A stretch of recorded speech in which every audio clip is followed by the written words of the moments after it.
This is Tyrese Halliburton, and you're listening to Setting the Pace. Look,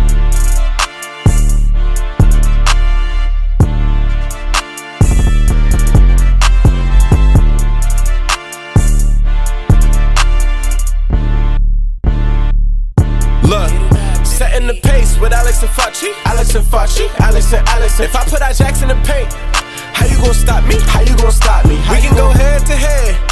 Call out your top three, call out your top three. Look at the switch from Duarte. Now that boy got three.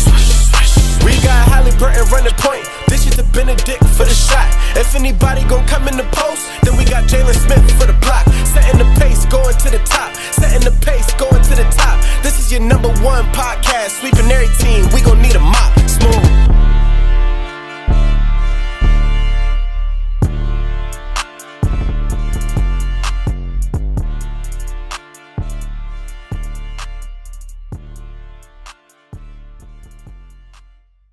What is going on, everybody? Welcome back to another episode here of Setting the Pace. I'm your host, Alex Golden, and I'm joined today by the one-eye wonder, Mike Wazowski. Facci. Facci, what's going on, brother?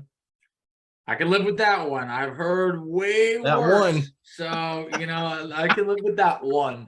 But man, life is good. We have a real fun one for you.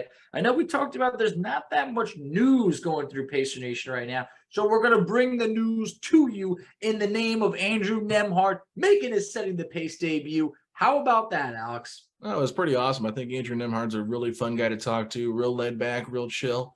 And I think he's going to be a good player for this Pacers team. And so don't want to give too much away because we talked about a lot in this conversation.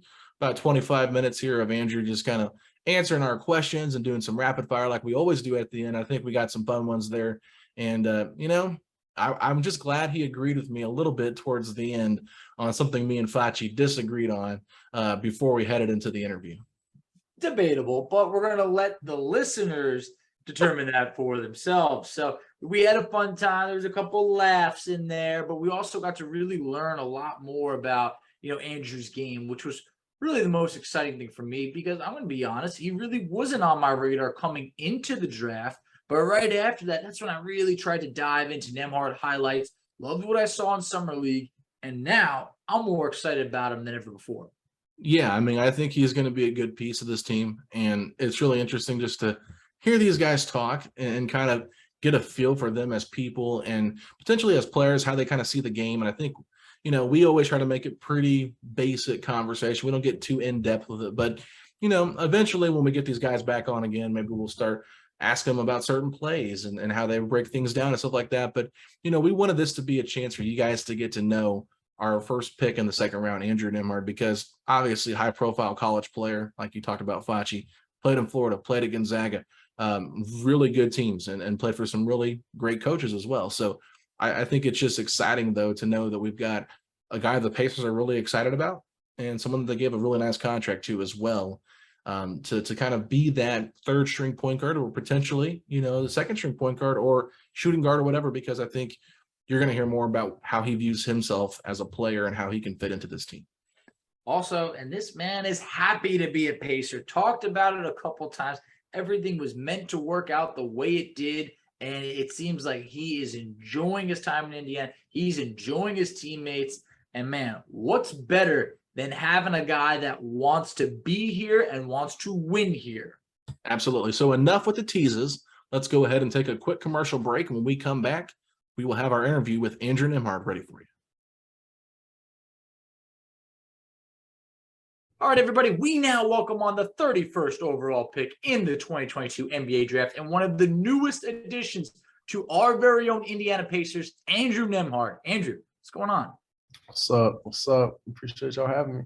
Absolutely. We're thrilled to have you on. Glad we can make it work. But, Andrew, I want to start from the beginning of your time with the Pacers, maybe. I want to say you were scheduled for 2 Pacer workouts. I think only one of them ended up happening. Not sure what happened. Maybe you could provide some clarity on the other one, but it was evident they liked what they saw early on. Can you take us a little bit through the background of your draft process as well as your Pacer workout in specific? The draft process, I was in LA kind of just for a month before it all started, just working out, trying to get my game right before the combine and before like meeting with teams and going to work out for teams. So I did that for a little while.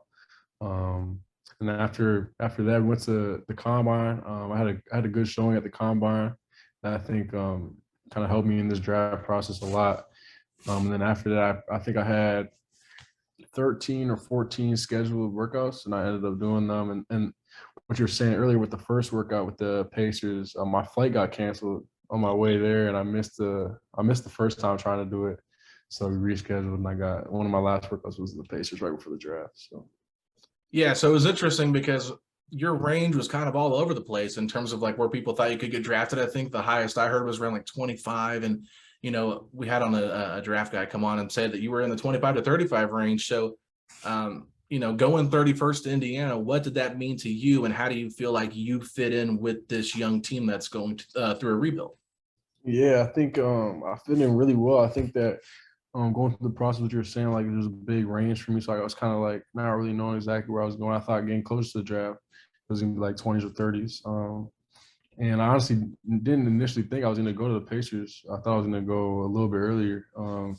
But I ended up going to the Pacers, man. I think it's looking at in hindsight, I think it's one of the best fits for me with the young squad that we got, and just how I fit in on the roster and how they value like kind of the type of player I am. In terms of the value, I think that was pretty evident because we talk about you going 31st overall. Andrew, shout out to your agent. He gets you the largest guarantee ever for a second-round pick out of college. And he paid more than 18 to 30. So it shows the Pacers really do value you. But also, what has been maybe, some of the players that you bonded with early on? Who was kind of the guy that welcomed you to the team? Bunch of guys welcomed me, like O'Shea Brissett.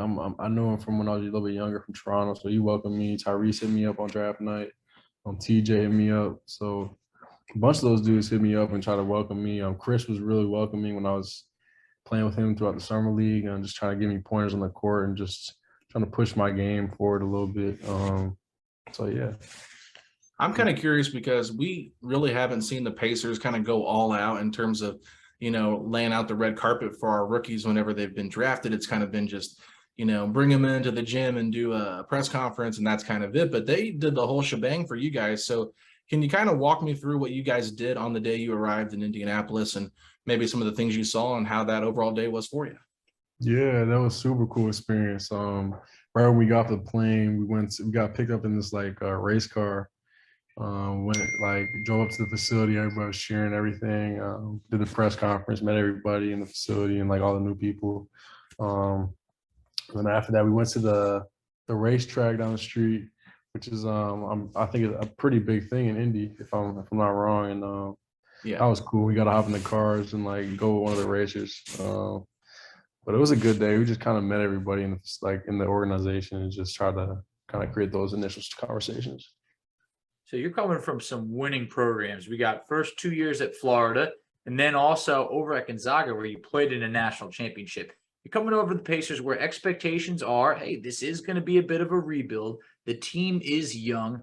I mean, what's your mindset like going into this season where, hey, in the win column it could be tough, but I mean, there's something special brewing here over in Indiana.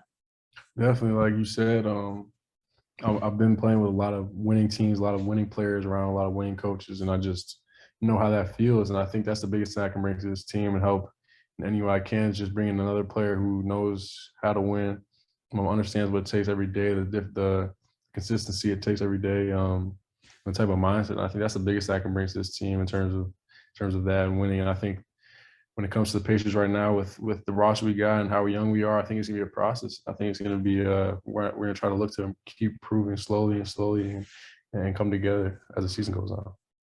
Yeah, one thing I'm curious about is, what is your role going to be on this team next year? I'm not sure if the Pacers or the coaching staff has kind of talked with you about maybe your role going into the season, because obviously there's, some good point guards there already. Are you strictly a point guard? Do you think you can play some of the two guard, that kind of stuff? So maybe some of the goals that they've talked to you about and maybe some of the roles they've talked to you about as well. Yeah, I think just the way the game's moving and like the way the game is being played on the offensive side of the ball, I think that my ability to play on and off the ball will be huge. And I think that's something I've been doing my whole life, contrary to what a lot of people think. So I think that's something I'll be doing, playing 1 and 2, backing up guards, coming in, trying to guard multiple positions. That's where I think I can bring impact, and also just being in there, not turning over the rock, making plays, kind of connecting the group in that way. I'm very excited to see pretty much everything you just discussed right now. I mean, Tyrese Halliburton, he's the talk of the town right now. But what a lot of us want to know, one of the most popular fan question about this interview was, can you talk about maybe the fit with you and Tyrese Halliburton? I know you guys haven't really gotten to suit up together, like, for instance, Summer League or an NBA game yet, but talk about maybe, your fit with Tyrese. We actually just got a hoop and some runs. I'm coming from some runs right now. We're just hooping together. So it's our first time on the court together. That was cool. I think the biggest thing with us is we can both read the game, make plays to score for ourselves, as well as make plays for others. I think we're both big for our positions, so we can guard ones and twos and possibly threes. So I think our fit is very easy in that way. I think we can play off of each other, read and react to each other, just make each other better. Yeah, I'm curious about your time in Summer League. Obviously, the Pacers played pretty well in that 5-game stretch there, but I'm curious, playing with a guy that was brought in the middle of Summer League because of the trade, Aaron Nesmith. This is a guy Pacer fans are still not super familiar with, obviously, because he's a new addition, similar to yourself. But playing with him, what was that like? And, adjusting to adding a player in the middle of the Summer League, what was that like for you as well? Yeah, that was cool because me and Aaron actually played against each other in the SEC when he was at Vandy. I was at Florida, so we played a couple of times against each other. Kind of we're a little familiar with each other, and I knew how good of a shooter he was. So it was fun playing with him, and I think it was kind of tough for him to kind of just go get plugged in like that. But I think with a little more experience, more time, he's gonna be a good piece. Yeah, we talked about playing with Aaron Nesmith, but what about, two other rookies that you will always be linked with, and that's Benedict Mathurin and Kendall Brown. This Pacer draft class, I think, is the most exciting class that Pacer fans have been a part of, because typically, in years past, picks were a little bit later on. Maybe it was just one rookie. We have 3 really promising rookies. Can you take us through a little bit about what it was like playing with Mathurin and Kendall Brown in Summer League? Yeah, Ben's someone who is from Kansas. So I played with him a couple of times in the past, and it's fun. It's fun playing with him. It's fun playing with him. He's super athletic. Get out, can really get to the rack. He's strong, aggressive, confident player too. So easy and fun to play with him. Same with Kendall. He's super athletic. Kind of just fits in. He's one of those guys you don't have to really run plays for. He just kind of picks it up on the fly and just kind of impacts winning. So he was a really fun guy to play with too, and I think we're just gonna grow together and enjoy being in that rookie class together. Yeah, I mean, we were excited to see Kendall come to the Pacers at 48. Didn't think we'd get a chance to get him, but trading up to get that pick, I thought it was a huge move for the Pacers because I believe in Kendall's upside, and I'm sure you do as well. Just seeing it on the floor, he's a very talented player. But I want to kind of go back to you here a little bit. Talk to me a little bit about draft night. How was that for you, and how anxious were you just waiting for your name to get called? Because we did talk about that range earlier. I'm just curious, was it a lot of anxiety, or were you pretty cool with how it went down? Yeah, I was pretty cool with how it went down, honestly. I was back in Toronto with my family. We just kind of went to a restaurant, had dinner, watched it together. As it was getting late into the 20s, I was kind of getting a little anxious, but was just kind of ready to find out where I was going and what it would be. So it was a fun night. Obviously, it's a real experience, like something I could barely even process that night. My first question is basically, who haven't you played with or against? Because, man, the names that you rattled off between O'Shea, Mathurin, Kendall Brown, Nesmith, it was just like, it felt like at one point you played against everybody. So I love the familiarity you already have, but basically taking it back to just your game. Maybe if Pacer fans haven't gotten to see you, enough, tell us about what we can expect from your game moving forward. Yeah, I think you can expect like a highly competitive dude who wants to win, whose main focus is that. And I just it's evident in how I play the game. I think a guy who's going to be able to just make plays and continue to improve. I think I'm someone who gets in the gym and I want to keep taking steps in my game. I can see the kind of improvements I need to make going forward. One thing I'm curious about is we had Tyrese Halliburton on earlier this year in the offseason, and I asked him what his season goals were for this upcoming year, and he said he wants to be a 20-10 guy. I'm curious, have you wrote down any of the goals you have for this upcoming season? And if you have, what are they? Yeah, personal goals. I haven't wrote any down, no, because I just don't really know what to expect, honestly. Just trying to help the team in any way I can. You know, like I really don't want to put too many expectations on it this year. I just want to go in with the mindset to work and try to help in any way I can. Obviously, the Pacers have big plans for you when they take you at 31, and obviously the guarantee that they provided. However, early on, if seeing the court is a bit tough, I mean, how do you view the G League? Because some people view it as an opportunity to flourish. Others might view it as an unfortunate demotion when that is not the case. But if it meant more playing time and being able to get full run with the Mad Ants, how would you view the G League? Yeah, I see that as just a great opportunity, like you're saying. It's a way to develop, way to get more reps, have the ball in your hand a little bit more, maybe put in a little bit more actions than you usually are. So I agree with what you're saying. I think it's a great place for guys to develop. Yeah, I mean, we talked about it before on our podcast. We did a little season goals, and we've been going through the different positions, and we talked about the point guards last week, and we brought you up, and I said I wouldn't be upset if you got 10 to 15 games down there just to get some consistent run. And I think that'd be good for you to develop with some of the guys that are in the G League as well, depending on where they end up being on the roster. We saw like Terry Taylor, Dwayne Washington, those kind of guys, Gabe York, even from the G League last year, jump up and have a good role with the Pacers. O'Shea just 2 years ago. So I definitely think it'd be a great opportunity, depending on what you're looking like rotation wise, because like we talked about, it is a pretty guard heavy team. So overall though, I mean, if you're trying to compare yourself to somebody maybe you looked up to in the NBA, who do you model your game after a little bit? That's a tough one for me. I feel like I don't really model after one guy. I feel like I just have always taken bits and pieces of a lot of guys' game. Like CP was someone growing up, one of my favorite point guards. James Harden's a guy I love watching growing up. Right now, a guy I can see myself doing similar things is like Tyus Jones in the league. So yeah. I'm going to be honest. When you said Tyus Jones, man, that assist to turnover ratio, you got me excited. I know you talked about protecting the rock, but it is such an underrated part of someone's game to value. And I looked at some of your assist to turnover ratio at Gonzaga, and it's really good. So I like that. If Pacer fans can expect that, we got a lot to look forward to. But also talking about Gonzaga, you made that transfer after 2 years at Florida. You transfer over to Gonzaga. Take us through that experience, because like we mentioned, you end up playing under Mark Few. You end up playing in a national championship. You end up playing, with Chet Holmgren. So there's a lot over there of just some big-time games, big-time basketball going on. Can you take us through that process of transferring?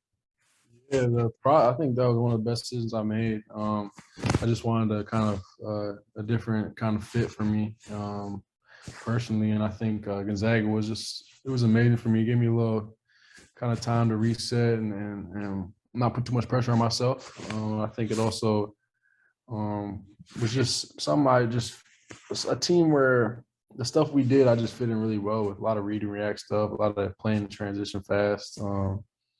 So I think I just fit in really well. I got a quick follow-up. Chet ends up going number 2. Chet's got a high ceiling, but he's also got a lot of doubters over there. Can you tell us what we can expect from Chet's game? Because he's something that potentially we haven't seen before. I think you can expect Chet to come out every night and be super confident and compete hard. He loves the game and he loves to win. He loves to do stuff like that. And I think people just got to be patient with him and his body. He's going to take a little bit of time to adjust to this level. We've never had problems with that in the past. So I think people should be more optimistic about him. All right. Talk to me about your jersey number that you picked with the Pacers. Is there any significance to that number? Yeah, it's kind of like the first number I got in high school. It was not really too much significance, but I mean, John Wall, Kyrie, two good, really good guards I used to like a lot. Especially John Wall was my favorite guard growing up. So kind of got him. Got the Okay. two from him. Darren Collison, number 2 for the Pacers. Darren Caution, I do know that for sure. Hey, two-time Pacer right there. So that number 2 stands out. But also, what's been your early, conversations, relationship, anything of the sort with Rick Carlisle? Obviously, the relationship between a point guard and a coach, something that is beyond important. How's the early relationship going? I think it's been well. I think him being a coach, he has a good perspective of how it is from a player's view, and I think our relationship's only gonna grow as time comes along. He wasn't really coaching our team in the summer, but was around. I think as the season goes on, we'll continue to create that good relationship. Yeah, that's going to be key because I think there's been people that I've talked to that said, "Oh, Nembhard's a Carlisle guy," and I don't really know what that means. But is there any kind of way you can define that? Like, you're a Carlisle guy. Do you know what that means? I don't. I never heard that, but I think he values. I think he values the way I read the game and how, the poise and feel I play with. I think that's what people are talking about when he says that.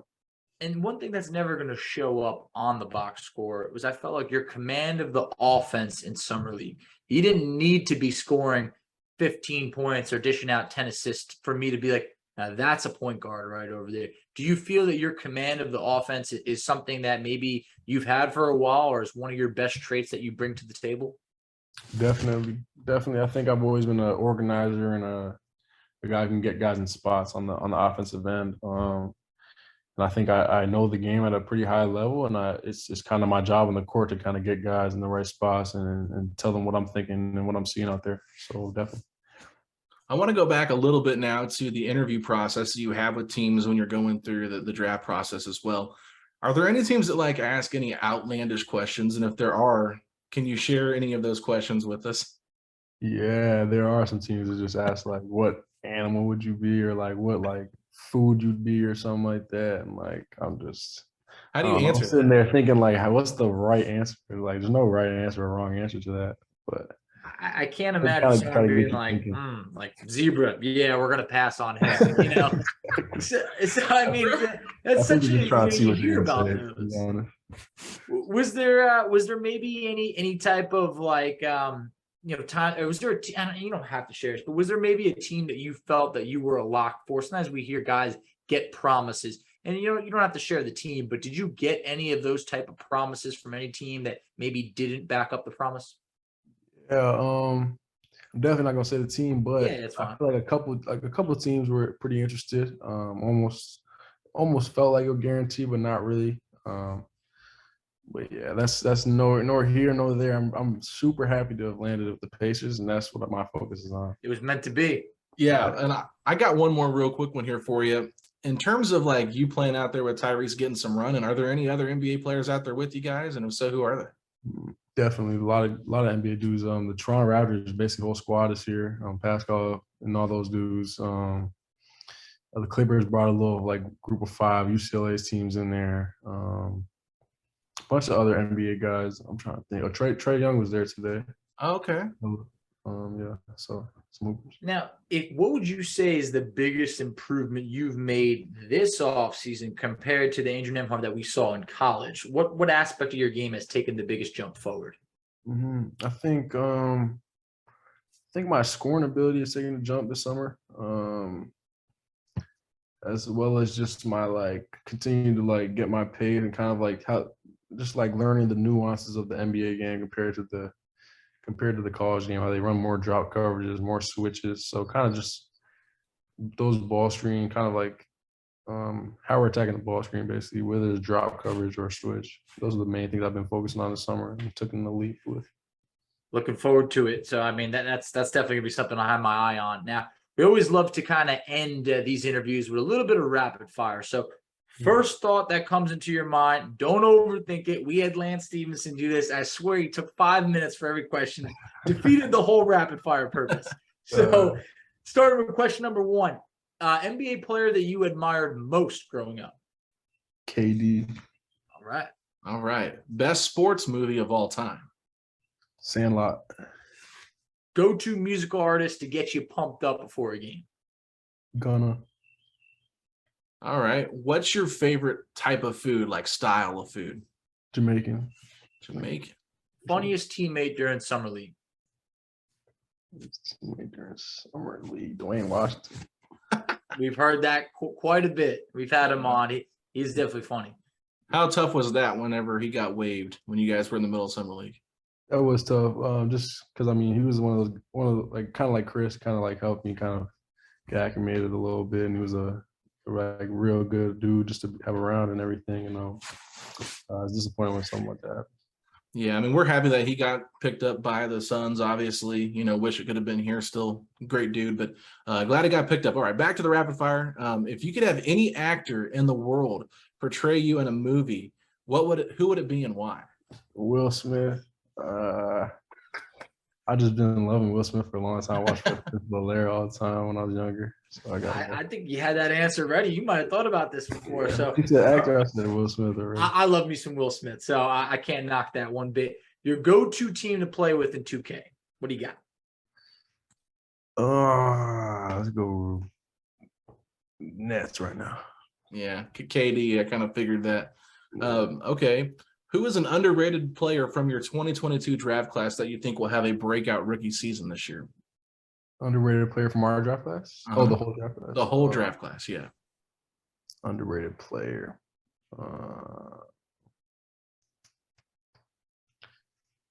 Don Barlow. I was gonna say it sounds like you played against everybody at one point, so you had to have someone. So I'll keep my eyes on that. So toughest defensive matchup that you had in college with the player? Any year? Yeah. Say Anthony Edwards. Oh yeah, that's Tough guard. they'll do that to you. Yeah, he's going to be fun to guard in the NBA too. My last one here for you is, if you weren't an NBA player, what profession would you have pursued? I would have been a soccer player. Soccer player. I love it. I love it. So Andrew, as we wrap up, I mean, tell us a little bit of, what we can expect from the Pacers this year, as well as yourself, just night in, night out. What do we got? I think you're gonna night in, night out, you're gonna find a fun group. Like this year, a lot of energy, young dudes that are trying to just kind of bring this team back to where it's supposed to be, and just go hard every day and understand that we're gonna be learning, and it's gonna be a process, but we're gonna put our everything into it. Sounds great. And I have to ask you real quick, because I made up the rapid fire questions for me and my co-host, and he took one of them out. I was going to ask you what your top 3 cereals were, and he said, who likes cereal? I said, bro, you're an old man. Everybody likes cereal. So first of all, do you like cereal? And secondly, do you have a top 3? I like cereal. I don't really eat it too much, honestly. But I go There we go. I ate cereal too when I was 10. Yeah. So I go Frosted Flakes, Lucky Charms, Cinnamon Toast Crunch. Thank you. See, it's a great question. See, it would have been awesome. Sorry, I like to have fun with Stu. Not always serious, man. I just got to keep it chill. Alex still eats cereal every day, so don't worry about him. But Andrew, we really appreciate you coming on. Really, feel like we all learned a lot more about your game, and we will be rooting for you. So tell everybody where they could find you out on social media. Yes, sir. Follow me at Andrew.Nembhard, IG. Andrew Nembhard on Twitter. Are we going to be expecting any YouTube blogging this year of your rookie season, anything like that? Nah, I'm hanging with O'Shea, you might. Yeah, low-key, I might hop into his, but not my own though. I'm not big on social media, low-key. Okay, hey, awesome. I'm sure the Pacers like that. I know.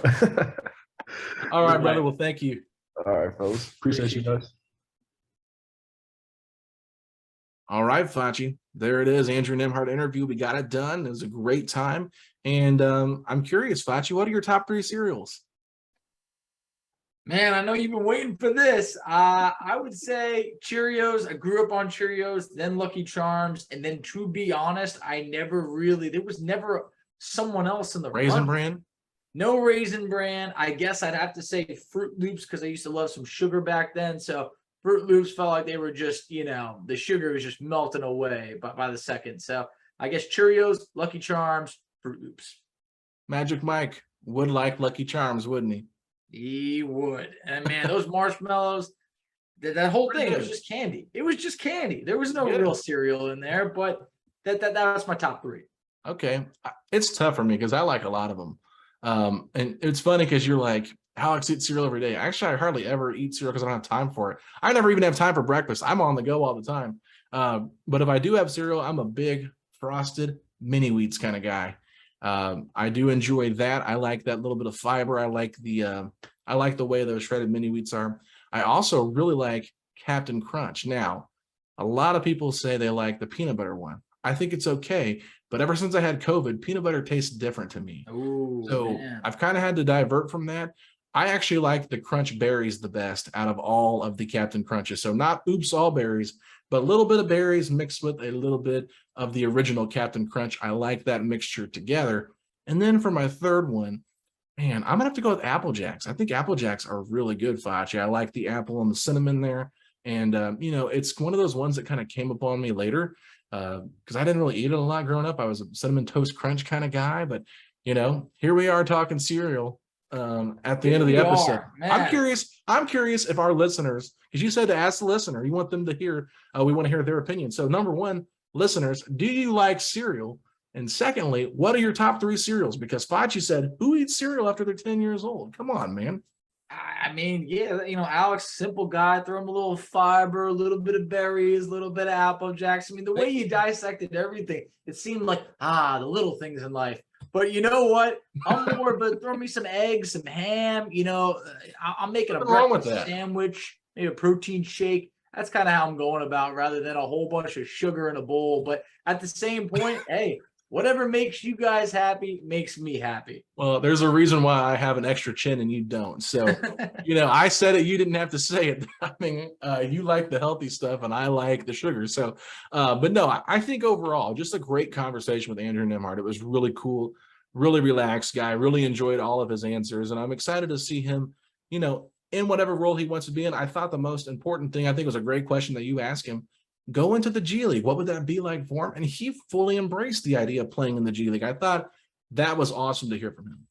I love that because we've talked about it at times. It's probably going to be the thing that benefits him the most. Being able to not have a short leash, being able to play more than, say 4 or 5 minutes at a time, really being able to let your game flourish, I think is going to be the best opportunity that Nembhard can have early on, because it's going to be going from college to, playing against grown men, where it's going to be tough to make that jump just from college to the NBA. Yes, some people can do it, but, not everybody can do it off the bat. So I think that giving him whatever it is, you talked about 15 games, however many it is, I think it's going to be viewed as beneficial rather than a punishment, where the guys that view it that way, I'm sorry, but it probably just does not work out for those guys. Yeah, I think he views it as a chance to grow instead of a punishment. And I think some guys view it as a punishment when they get sent to the G League. And I'm sure that him being a second-round pick does make it a little bit easier for him to understand, like, hey, maybe I have to go down here a little bit and develop. But, at the end of the day, I think he's going to be fine. I think he's going to fit in well with this team. Seems like he knows a lot of the players already from previously playing with them. I know you kept making jokes. Everybody. I know you kept making jokes about that, but, it's like, 4-year college players, you kind of get that though. You forget about, like, man, he's a rookie to us, but he's played in the league with these guys for a while and he played against them in college. Like, I totally spaced that he played against Neesmith, Yeah. But it was cool to hear all that. And I thought that was just nice to get that kind of perspective from him. Also, it made me feel like such an old timer, but the basketball that they're playing in Canada right now is so strong that every single player that had ties to playing in Canada, it felt like, Nembhard knew. Between O'Shea, Benedict Mathurin, there was a couple other guys that it's just like, man, like the talent coming out of Canada is strong these days. Yeah, no, I think it's really cool, man. So we've talked for a while, though. I think everybody got what they needed to hear, though, because Andrew was a great listen. So, Facci, let's go ahead and let the listeners know where they can find us at on social media. Absolutely. So you could find us on Twitter at SettingThePace3. You could find Alex on Twitter at AlexGoldenNBA. You could find me on Twitter at _FACCI. You could find us on Instagram at Pacers Talk.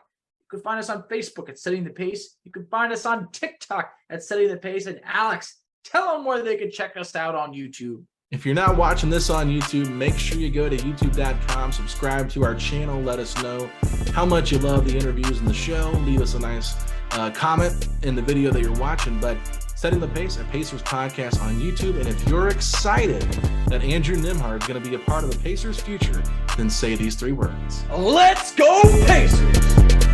Setting the pace, going to the top. Setting the pace, going to the top. This is your #1 podcast. Sweeping every team. We gon' need a mop. Smooth.